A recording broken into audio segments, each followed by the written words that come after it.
Se eu não tivesse tropeçado naquele fio solto atrás da caixa de som, talvez nunca tivesse achado a fita. Estávamos só testando o som para o casamento, ajeitando tudo. Mas aquela fita empoeirada, ela mostrou uma coisa que ninguém ali soube explicar. E depois disso, tudo começou a desandar. O casamento ia ser num salão antigo, meio afastado do centro, aqui mesmo em Minas. Era desses espaços alugados para festa, com piso de madeira escura, janelas altas e um palco pequeno num canto. A gente chegou cedo para testar luz e som. Eu era padrinho, então ajudei em tudo. Enquanto o DJ passava os cabos, fui atrás da caixa de som maior, no canto mais empoeirado do salão. Foi ali que tropecei. Atrás da caixa, entre teias de aranha e sujeira, tinha uma fita VHS com uma etiqueta escrita à mão. Casamento, 1987. Como a fita estava inteira, decidimos ver por curiosidade. O DJ tinha um videocassete antigo no carro, porque ele coleciona essas paradas. Ligamos tudo numa TV velha que estava guardada na copa do salão. No começo, parecia só um vídeo comum. Um casal entrando no mesmo salão, decoração parecida, convidados sorrindo, tudo normal. Mas aí a noiva virou pro noivo. E cara, era igualzinho aos noivos do casamento que ia rolar. Idênticos. Mesmo rosto, mesmo jeito de andar. Silêncio total na sala. A gente riu nervoso, achando que era pegadinha. A data na gravação dizia 25 de julho de 1987. Era exatamente o mesmo dia do casamento atual. Mesmo dia, mesma hora, só que 38 anos atrás. A partir dali começou a bater uma sensação ruim no ar. Depois que vimos a fita, o clima ficou estranho.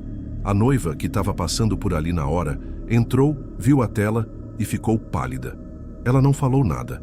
Só ficou olhando, como se estivesse reconhecendo alguma coisa. O noivo chegou logo depois, e a reação foi parecida. Ele perguntou se era algum tipo de brincadeira. Ninguém soube responder. A gente voltou a fita várias vezes. Não dava para negar. Era o mesmo casal. Mesmo vestido, mesmo terno, até o buquê era igual. A decoração também parecia repetida, como se alguém tivesse copiado tudo nos mínimos detalhes. E o salão? Igualzinho. A gravação começou a dar uns chiados do nada. Aí, a imagem tremia e voltava. A câmera tremia também, como se quem estivesse filmando tivesse começado a correr. A gente ouviu gritos, baixos, mas nítidos. Alguém caiu. Outra pessoa chorava. A fita cortou ali. Tela preta.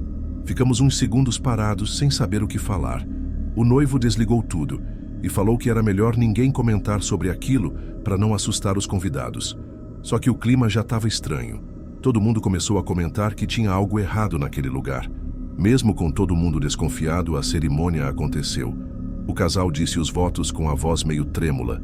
Os padrinhos, eu incluso, trocavam olhares o tempo todo. Tava todo mundo tenso, mas ninguém tinha coragem de puxar o assunto da fita. A festa começou, mas o clima era estranho. A energia caiu do nada no meio da segunda música. 10 segundos no escuro. Quando voltou, o telão ligou sozinho. A tela ficou preta e a fita voltou. Exatamente de onde tinha parado. Dessa vez, mostrou mais. Gente correndo, cadeiras sendo arrastadas, gritos por todo lado. Um homem encapuzado entrou pela porta e foi para cima dos convidados com uma lâmina na mão. Ele golpeava sem parar.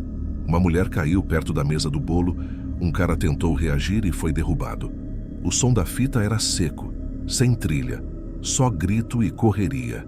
E aí eu me vi, no vídeo, usando a mesma roupa que eu estava naquele momento. Eu caía no chão e o homem vinha direto para mim. O golpe atravessava meu peito. Na fita, eu morria. Foi então que a noiva do casamento atual começou a gritar. Caiu no chão e repetia. É ele. É o homem do sonho. O vídeo cortou e ninguém mais falou nada. Depois daquele dia, os noivos cancelaram o casamento e sumiram das redes sociais. Disseram para os mais próximos que iam dar um tempo de tudo. O casamento virou assunto entre os convidados por dias, mas ninguém conseguia explicar direito o que aconteceu. O dono do salão jurou que aquela fita nunca esteve ali. Disse que o lugar ficou fechado por anos e ninguém mais usava fita VHS. O DJ largou o equipamento no carro e foi embora sem nem receber. Nunca mais respondeu mensagens no grupo. Eu também tentei esquecer, mas não consigo. De vez em quando sonho com o salão vazio, com os gritos da fita ecoando. Já pensei em procurar mais sobre aquele vídeo, mas toda vez que quase faço isso, alguma coisa me trava. Ninguém nunca descobriu quem era o homem da gravação. Nenhum rosto, nenhuma pista. A noiva, depois daquele surto, nunca mais comentou nada sobre o tal sonho. Fingiu que aquilo nunca aconteceu. Só sei que aconteceu. Eu vi. E desde aquele dia, nunca mais consegui ir tranquilo em nenhum casamento. Gostou do relato? Comente de que cidade está assistindo e se inscreva no canal. Agora vamos continuar com essas histórias arrepiantes.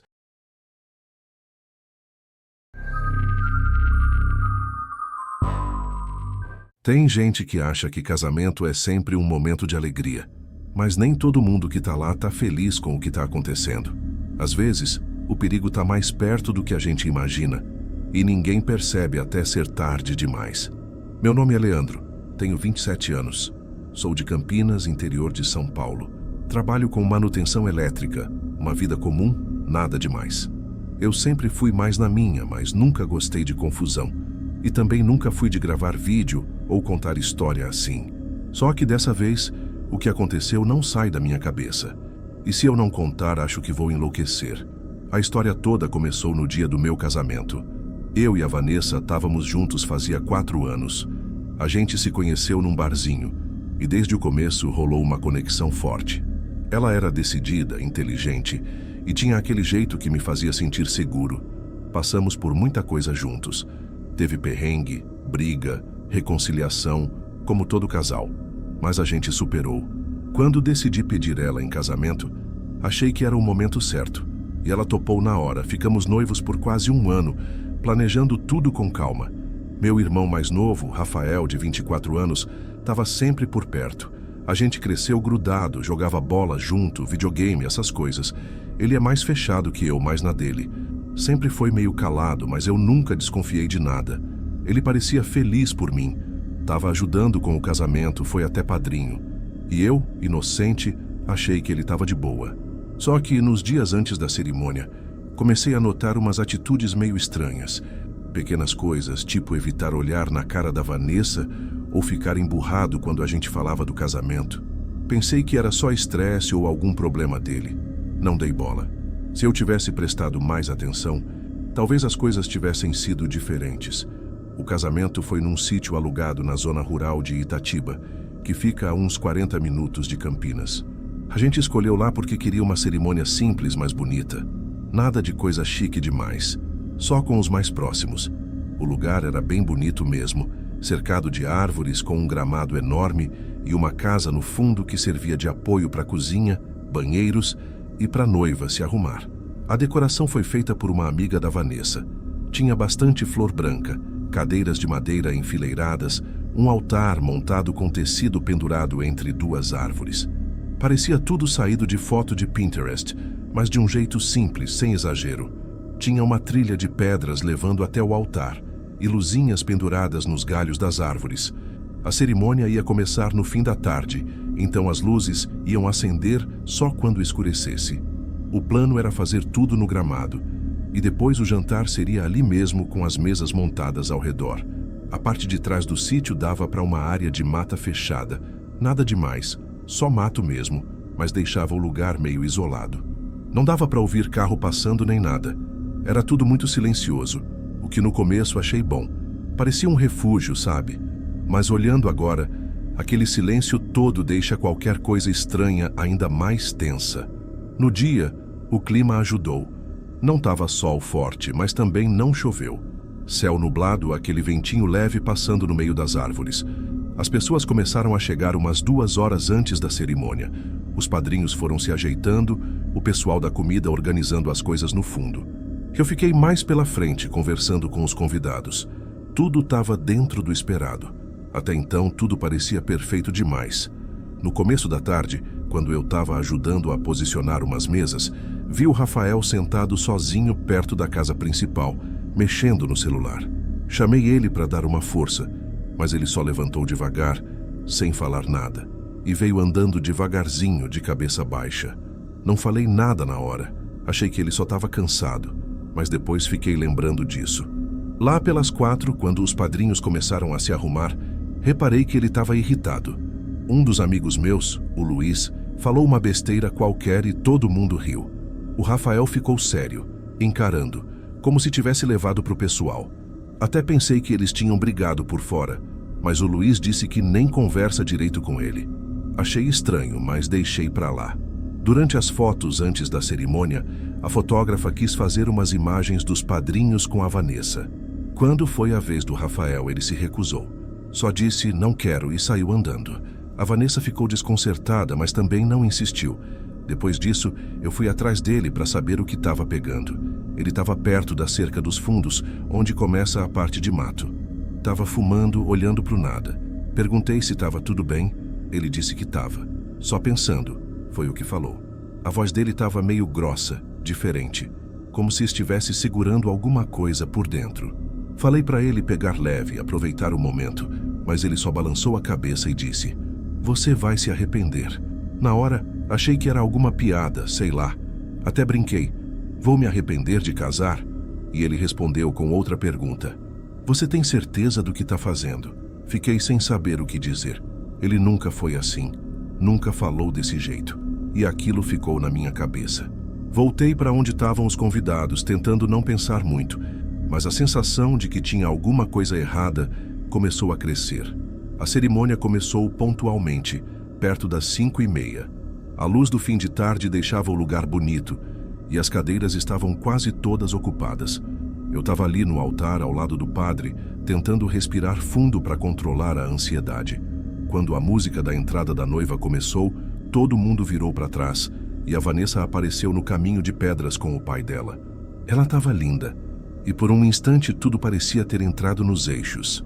Só que não durou. Enquanto ela andava devagar até o altar, viu Rafael em pé, na terceira fileira. Ele não olhava para ela como todos os outros. Ele olhava fixo, de um jeito duro, tenso, tipo quem encara alguém que deve alguma coisa. Aquilo me incomodou de novo, mas foi só um segundo e tentei focar no momento. A cerimônia foi andando, mas dava para perceber que o Rafael estava inquieto. Ele olhava para mim, depois para ela, depois para o chão. Coçava as mãos, se mexia na cadeira. Eu comecei a ficar nervoso. E então, na hora dos votos, quando a Vanessa começou a falar, ele levantou no meio do discurso dela. Todo mundo ficou confuso. Ele andou até o corredor do meio, devagar, como se tivesse perdido o controle do que estava fazendo. A mãe puxou ele pelo braço, mas ele soltou. O pai da Vanessa se colocou na frente, perguntando o que estava acontecendo, e o Rafael só falou, ela não pode fazer isso, e olhou direto para mim. Eu fiquei travado, ninguém entendia nada, e ele, com os olhos marejados, disse, você não sabe a verdade, você não sabe o que ela fez. A Vanessa ficou pálida. Tentou falar alguma coisa, mas ele continuou. Se você acha que ela te ama, pergunta o que a gente viveu enquanto vocês estavam juntos. Nessa hora, um burburinho começou entre os convidados. A Vanessa só disse, Rafael, para com isso. Mas a voz dela estava tremendo, meu peito gelou. A cabeça ficou zonza, estava tudo desmoronando. Na hora que ele falou aquilo, que tinham vivido alguma coisa, minha mente travou.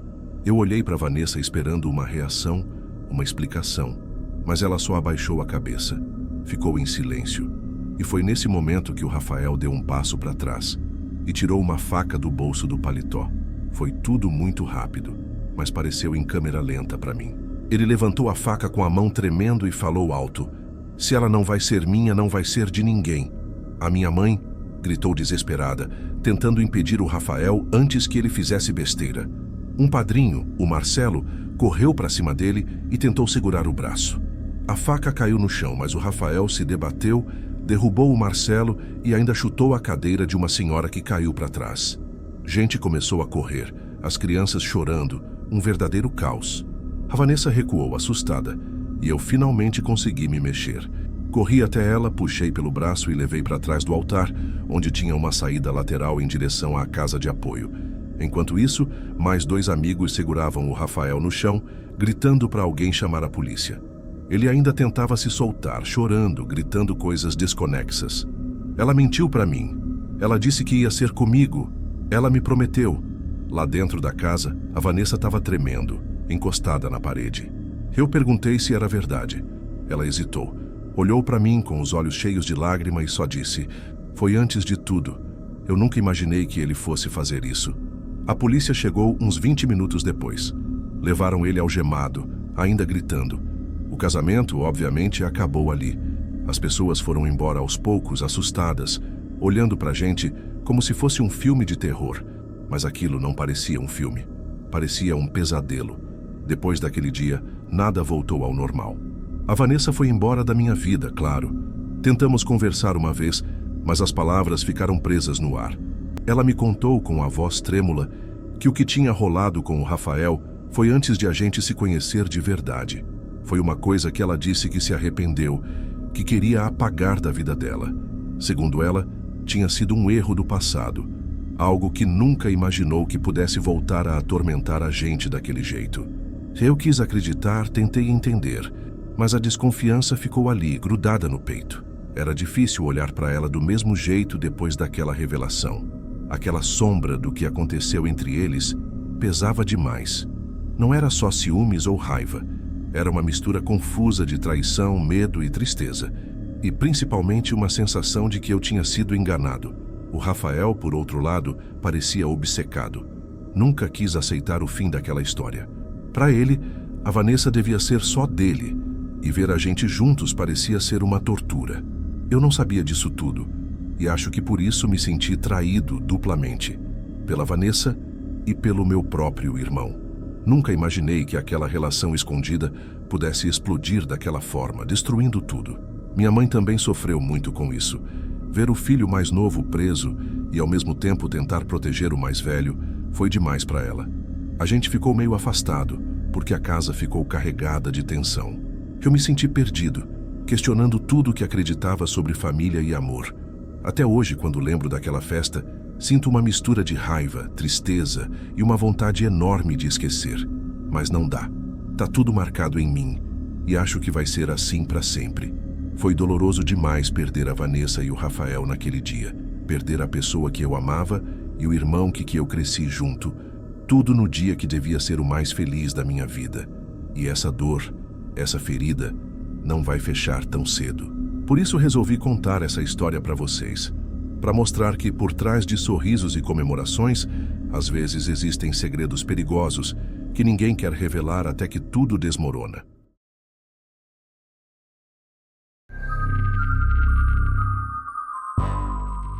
No dia do meu casamento, eu vi uma mulher parada no fundo da cerimônia. Ninguém mais parecia notar. Quando apontei, disseram que não tinha ninguém ali. Mas eu vi, e aquele olhar eu nunca vou esquecer. A partir dali, tudo começou a desandar.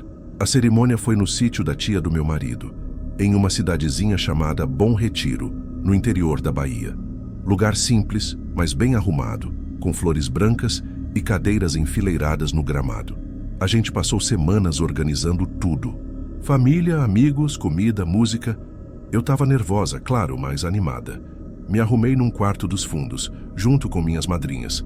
Quando cheguei perto do altar, olhei ao redor para ver quem tinha vindo.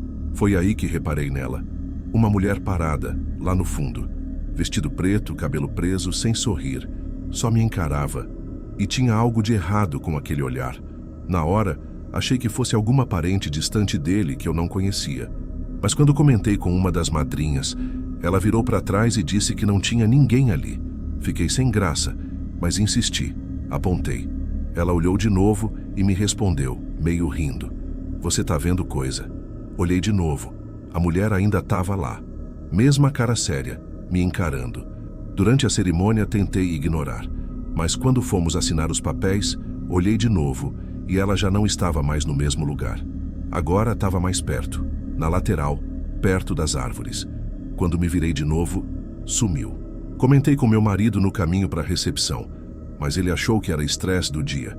Eu tentei acreditar nisso também, mas no fundo eu sabia que tinha algo errado. Não era imaginação, aquela mulher estava ali e ela estava me observando. Na recepção, tentei ficar bem. Tirei fotos, cumprimentei os convidados, mas não conseguia parar de olhar para os cantos, esperando ver aquela mulher de novo. Comecei a perguntar discretamente se alguém tinha visto uma convidada de vestido preto, cabelo preso. Ninguém sabia de quem eu estava falando. Até minha sogra, que cuida da lista de convidados, disse que não tinha nenhuma mulher com essas características. Quando a banda começou a tocar, eu me afastei um pouco, fingindo que ia ao banheiro. Foi quando vi ela de novo, parada perto do muro dos fundos, no escuro, olhando direto para a pista de dança, sozinha. E, dessa vez, ela sorriu. Um sorriso seco, sem emoção. Me arrepiei inteira. Voltei correndo para o salão e fui direto no meu marido. Perguntei com mais firmeza se ele conhecia alguém assim. Ele ficou quieto por uns segundos. Depois disse que era melhor deixar para lá. Fiquei irritada. Pressionei. Ele me puxou num canto e disse: "Se for quem eu tô pensando, não tem como ela estar aqui. Ela morreu tem 2 anos. E então falou o nome. Um nome que ele nunca tinha mencionado para mim e que eu reconheci na hora. O nome que ele disse ficou ecoando na minha cabeça. Ana Luísa. Nunca tinha ouvido da boca dele, mas reconheci. Um dia, fuçando o celular antigo dele, vi umas mensagens com esse nome. Achei que fosse só uma ex qualquer e nunca toquei no assunto. Mas agora ele estava me dizendo que ela morreu, no dia em que ia casar com ele. Engasgou ao contar que ela sofreu um acidente de carro a caminho da igreja, há 2 anos, e que depois disso, ele nunca mais conseguiu falar sobre. Fiquei gelada. Perguntei se tinha contado para alguém que íamos casar no mesmo dia do acidente dela. Ele negou. Disse que foi coincidência. A festa continuava, mas eu já não conseguia ouvir a música. Comecei a olhar em volta, procurando aquela mulher. Até que vi de novo, bem no centro da pista de dança, entre os convidados. Só que ninguém reagia. Ninguém notava. Ela me olhava, imóvel. Sorriu. Levantou o braço e apontou para mim. E no mesmo segundo, a energia caiu. Tudo ficou escuro. As pessoas gritaram. Um copo quebrou perto de mim. Alguém me empurrou. E aí, no meio do escuro, eu ouvi a voz dela, baixinha, do meu lado. A voz dela sussurrou bem perto do meu ouvido. Só 2 palavras. Era para mim. Senti meu corpo travar. Quando a luz voltou, ela não estava mais lá. Mas algo tinha mudado. Meu marido me olhava como se tivesse visto um fantasma. Não falei nada ali. Só pedi para irmos embora logo depois. Nos dias seguintes ele ficou estranho, calado, evitando o assunto. Até que um dia ele abriu o jogo e disse que eles tinham combinado de casar naquele dia, custasse o que custasse.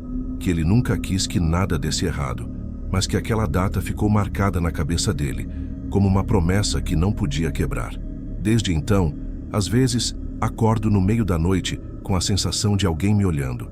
Já vi o reflexo dela no espelho, no vidro da janela, sempre de longe, sempre em silêncio.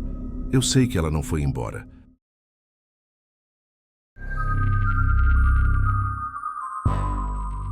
Eu achava que tinha encontrado o amor da minha vida.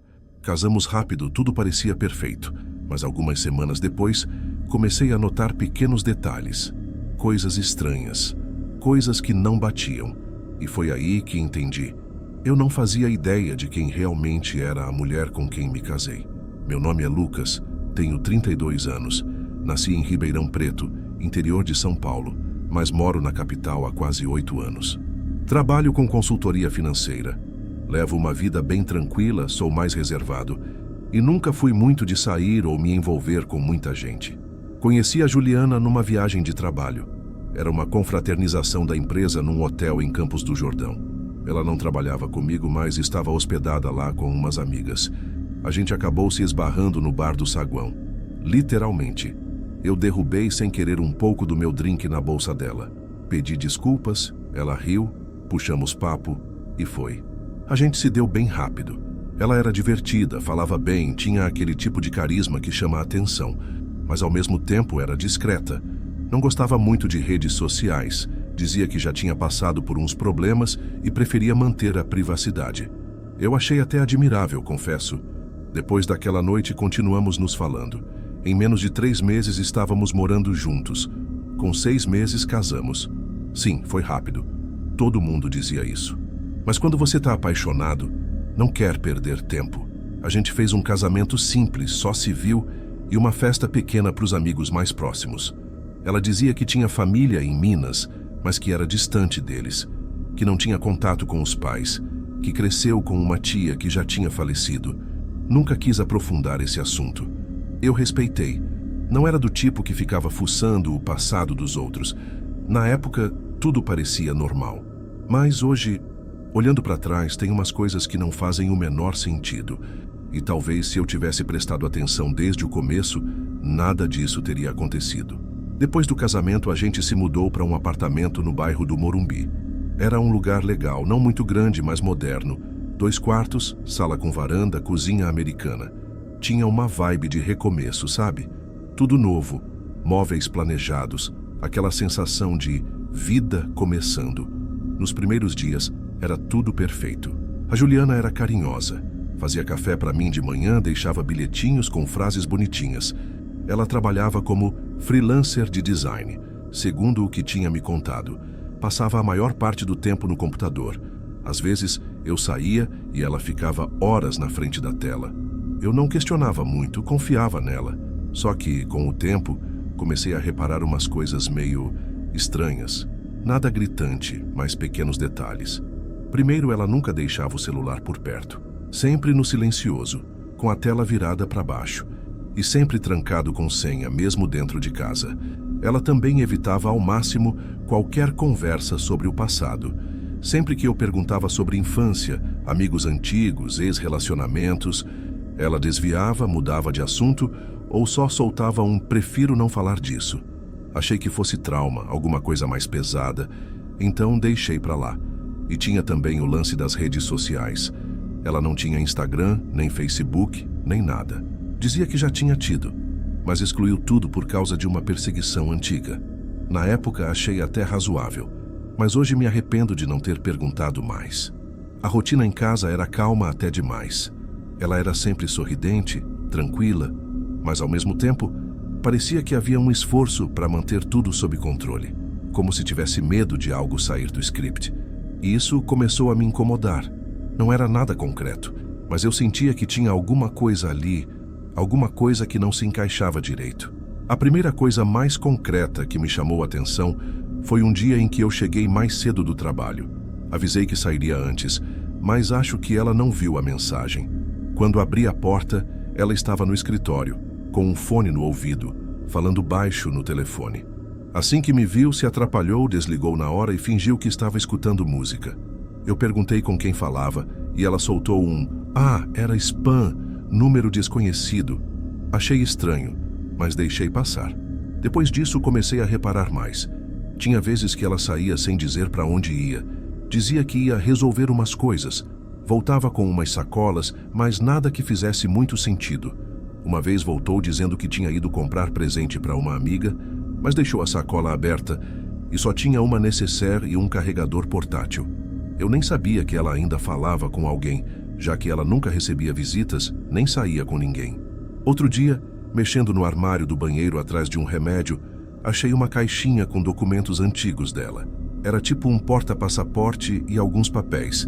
Peguei na mão e fui olhar, mas ela apareceu de repente, tomou da minha mão com um sorriso amarelo e disse: "Isso aí é coisa antiga, joguei uns papéis fora, depois te mostro". Nunca mais vi aquela caixinha. O clima foi ficando esquisito. Eu acordava de madrugada e ela não estava na cama. Encontrava ela sentada na sala, no escuro, só com o celular na mão, dizendo que não conseguia dormir. Uma vez, eu fui ver o que ela estava mexendo e ela fechou o app na hora. Disse que era jogo. Eu vi que não era. Foi aí que comecei a fazer o que eu nunca tinha feito até então: desconfiar. Só que o pior ainda estava por vir, e eu não fazia ideia do que ia encontrar. Foi num sábado à tarde. Ela tinha saído dizendo que ia fazer as unhas com uma amiga, mas não avisou com quem nem para qual salão. Fiquei sozinho em casa e, sinceramente, comecei a pensar que eu estava ficando paranoico. Resolvi arrumar umas coisas no quarto de hóspedes, onde a gente guardava umas caixas com bagunça. E foi ali que tudo mudou. Tinha uma caixa com cabos, manuais, essas coisas que a gente nunca joga fora. Quando fui levantar a tampa, ouvi um barulho fraco de vibração. Mexi mais fundo e achei um celular. Um aparelho simples, sem capinha, desligado, mas ainda com carga quando apertei o botão. Na hora, meu coração disparou. Aquilo estava escondido, e ela nunca tinha mencionado que tinha outro aparelho. Liguei o celular, sem senha. Entrei direto nos aplicativos. Não tinha redes sociais instaladas, mas tinha mensagens salvas no WhatsApp, só que o chip não estava mais no aparelho. Mesmo assim, dava para ver parte das conversas antigas salvas na memória. Os nomes estavam todos com iniciais ou emojis, mas um deles me chamou a atenção. Um coração. Abri. Tinha várias mensagens trocadas com esse contato e dava para entender que não era uma amiga. Eram mensagens com intimidade, apelidos carinhosos, planos. Ela dizia que o casamento estava quase finalizado e que logo tudo estaria no nome dela. Li uma frase que me travou completamente. Ele nem desconfia. Depois que o seguro de vida sair, a gente resolve isso. Naquele momento, minha visão ficou embaçada. Eu sentei no chão do quarto, celular na mão, tremendo. Era como se eu estivesse lendo uma conversa sobre outra pessoa. Mas era sobre mim. Ela tinha um plano. E eu fazia parte dele. Só que não como marido, mas como alvo. Depois que encontrei aquele celular escondido e vi algumas mensagens suspeitas, meu mundo virou. Eu precisava saber quem era de verdade a mulher com quem eu tinha casado. E para isso, decidi procurar alguém de confiança. Liguei para o Daniel, um amigo meu de infância que hoje trabalha na Polícia Civil. A gente não se falava com frequência, mas eu sabia que podia contar com ele. Combinei de encontrar com ele no dia seguinte, levei o celular escondido e expliquei tudo o que estava acontecendo sem florear. Ele olhou com calma, fez umas análises e conseguiu puxar informações que eu jamais teria acesso por conta própria. Em menos de 1 hora, ele me chamou para ver o que tinha achado. Primeiro choque. O nome dela não era Juliana. Ela usava documentos falsos. O nome verdadeiro era Camila Menezes. E não era só isso. Ela já tinha sido investigada por estelionato em Minas e no Paraná, mas nunca chegaram a prendê-la. Sempre sumia antes. Segundo choque. O número com quem ela mais trocava mensagens, aquele salvo com emoji de coração, era de um homem chamado Rafael Duarte. E pelas conversas, dava para ver que eles eram um casal. Ela me chamava de alvo, e os dois falavam abertamente sobre o golpe. Num dos trechos ele dizia: depois que ele assinar tudo, é só esperar a oportunidade. Um acidente, alguma coisa limpa, a herança e o seguro vão ser nossos. Ela respondia: o seguro e a herança já estão encaminhados. Ele não desconfia de nada. Na hora me deu enjoo. Eu era parte de um plano. Eles iam me matar. Ela ia ficar com o seguro, a herança, o que eu tinha no banco e depois sumir com o namorado. Voltei para casa tentando disfarçar o pânico. Sabia que precisava agir com calma, fingir que estava tudo normal para ela não desconfiar. Minha cabeça não parava de pensar que minha vida estava por um fio. Depois daquele dia, decidi que não podia ficar parado. Denunciei tudo para a polícia. Contei sobre o golpe, as mensagens, o plano deles. Foi difícil, mas era a única forma de me proteger. A Juliana, ou melhor, Camila, e o Rafael foram presos pouco tempo depois. Parece que eles já tinham várias vítimas pelo país, sempre com o mesmo esquema: casamento falso, herança, seguro de vida. Eu tive sorte de descobrir a tempo. Eu me separei de vez dela. Não dava para confiar mais, não depois de tudo. Foi doloroso, claro, mas necessário. Hoje ainda carrego o medo do que poderia ter acontecido, mas também levo comigo a certeza de que denunciar salvou minha vida. Se minha história servir para alguém ficar mais atento, já valeu a pena contar tudo.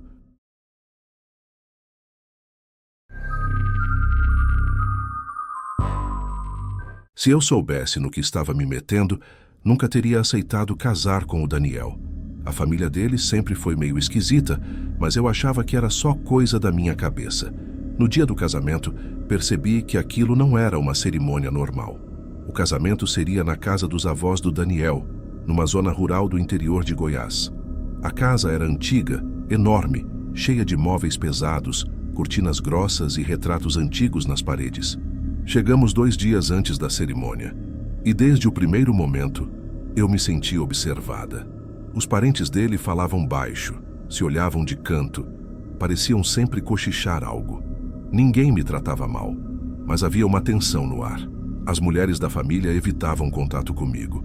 Diziam que eu precisava me preparar. Eu não sabia para quê, e ninguém me explicava direito o que isso significava. Na primeira noite, acordei com alguém batendo 3 vezes na porta do quarto. Olhei no relógio, 3h17 da manhã. Quando abri, não tinha ninguém no corredor. No café da manhã, perguntei se alguém tinha ouvido algo. Eles só riram, disseram que era parte do processo. À tarde, me levaram para um quarto nos fundos da casa, onde uma tia do Daniel me entregou um vestido bege, sem renda, sem brilho, sem nada. Disse que eu tinha que usar aquilo durante os ritos. Perguntei que ritos eram esses. Ela respondeu: "Você saberá na hora certa." De noite, escutei uma conversa entre o Daniel e o pai dele. Estavam discutindo. O pai dele dizia que eu não parecia pronta e que isso podia atrapalhar tudo. Quando fui confrontar o Daniel, ele desconversou. Disse que era só coisa da cabeça do pai, mas eu sabia que não era só isso. No dia seguinte, me acordaram antes do sol nascer. Disseram que eu precisava participar de um ensaio do casamento. Achei estranho, mas fui. Me levaram até um galpão velho nos fundos da propriedade. Tinha um altar de madeira escura, cheio de símbolos entalhados que eu nunca tinha visto na vida. Ao redor, velas apagadas e bancos dispostos em círculo. Me pediram para ficar de pé no centro, com o vestido bege. Um dos tios do Daniel começou a falar umas palavras estranhas, parecia uma língua antiga. Eu olhei para o Daniel, esperando que ele risse ou dissesse que era brincadeira, mas ele estava sério, muito sério. Depois, pediram que eu ajoelhasse e repetisse umas frases. Eu disse que não me sentia confortável. O clima pesou. As mulheres começaram a murmurar algo. A tia que me deu o vestido segurou meu ombro com força e disse que, se eu não aceitasse aquilo, a união estaria amaldiçoada. Quando consegui sair dali, fui atrás do Daniel. Exigi uma explicação. Ele hesitou, olhou em volta e disse que era só uma tradição de família, que eu não precisava entender, só seguir. Mas meu instinto gritava que tinha algo muito errado. No dia do casamento, me vestiram cedo. Não era um vestido de noiva. Era o mesmo traje bege do ensaio, só que agora com símbolos desenhados à mão por cima. Me levaram vendada até o mesmo galpão. Quando tiraram a venda, todos os convidados, ou melhor, os parentes, estavam lá, em pé, em círculo, com roupas escuras. Não havia flores, música, nada. Só silêncio. Um silêncio estranho, como se estivessem esperando algo. Daniel estava no altar, mas não parecia mais o mesmo. Estava pálido, com os olhos fundos, como se estivesse em transe. O tio dele começou a falar naquela língua de novo. 2 mulheres me seguraram pelos braços. Tentei sair, mas ninguém reagia. Só me observavam. Quando vi um animal, acho que era um cabrito, sendo trazido para o centro, entendi que aquilo não era um casamento. Era um ritual. Comecei a gritar. Pedi ajuda. Disse que não queria aquilo. Nada. Silêncio total. Até o Daniel virou o rosto. Consegui me soltar e sair correndo descalça, sem celular, no meio do mato. Só fui parar quando achei a estrada de terra. Um caminhão me viu e parou. Eu só chorava. Eu só queria sair de lá. O motorista do caminhão me deixou na delegacia da cidade mais próxima. Contei tudo. Eles foram até a fazenda, mas encontraram a casa vazia. Nenhum sinal de cerimônia, altar ou animais. Disseram que parecia abandonada há meses. Achei que estavam brincando, mas quando voltei com minha mãe dias depois, era verdade. A casa estava coberta de poeira, com as janelas pregadas como se ninguém morasse ali há muito tempo. Nunca mais vi o Daniel. O número dele desapareceu. As redes sociais foram apagadas. Até hoje, não sei se tudo aquilo aconteceu mesmo ou se fui usada em alguma coisa que não consigo entender. Às vezes recebo cartas sem remetente, com uma única frase: "Você foi escolhida." Já mudei de cidade 2 vezes. Ainda acordo assustada no meio da noite. Não confio mais em ninguém. Desde aquele dia, não consigo nem ouvir a palavra casamento sem sentir um aperto no peito.